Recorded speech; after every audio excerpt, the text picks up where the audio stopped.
As more people start vlogging and making videos for YouTube, home studios have become more and more common. An untreated room without the right sound treatment sounds awful. Hi, my name is DSC, and today we're going to talk about treating a small home studio for reverbs and sound isolation. I also have some tips for richer sound. Stay tuned for that till the end of the video. Now, we've heard this again and again that sound quality is paramount, and even if your video quality isn't that good but your sound is good enough, then your video can be a hit. A while back I got these cheap sound foam panels from AliExpress for like 800 rupees for the entire set. Bear in mind, at this time I had no idea how to stick them up on the wall, or how to even where to put them and how to put them.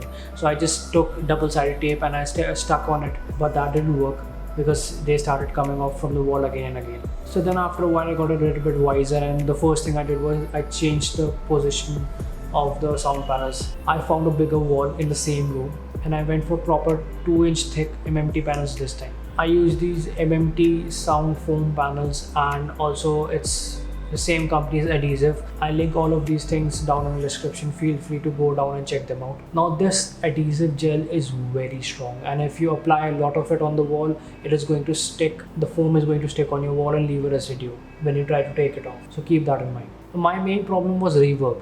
I could not afford those huge professional sound panels, so I went with these cheap foam panels, and I knew that this would not be enough, so I filled in the room with furniture and other stuff so that it could isolate sound better in the room. Now, treating this room had a dual purpose. Not only would the sound be much better in this room, but I also shoot most of my videos in the adjacent room, which is the living room. If I treated this room, then the sound coming from the main room, which is just adjacent to this room on the other side, will not penetrate through the main living room. So that was a huge bonus, and the sound was much dampened in the main living room.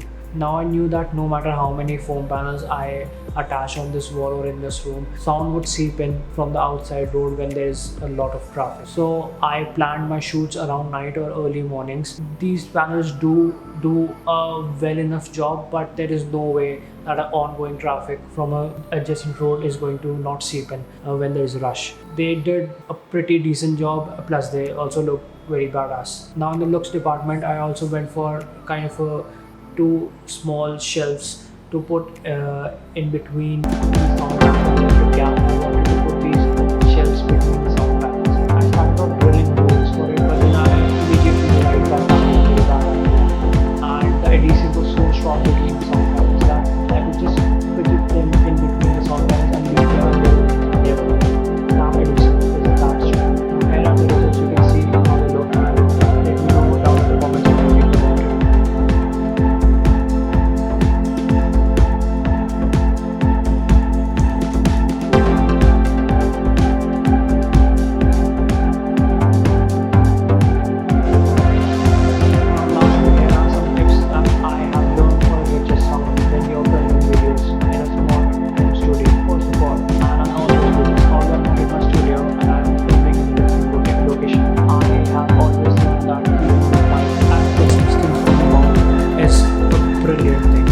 Closer the mic is to your mouth, the clearer the sound is going to be.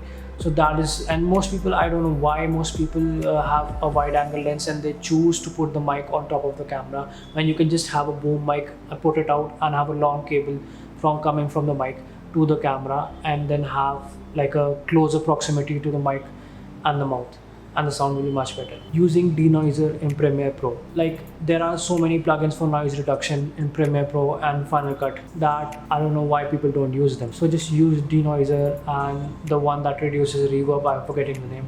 But there are all of these plugins in Premiere.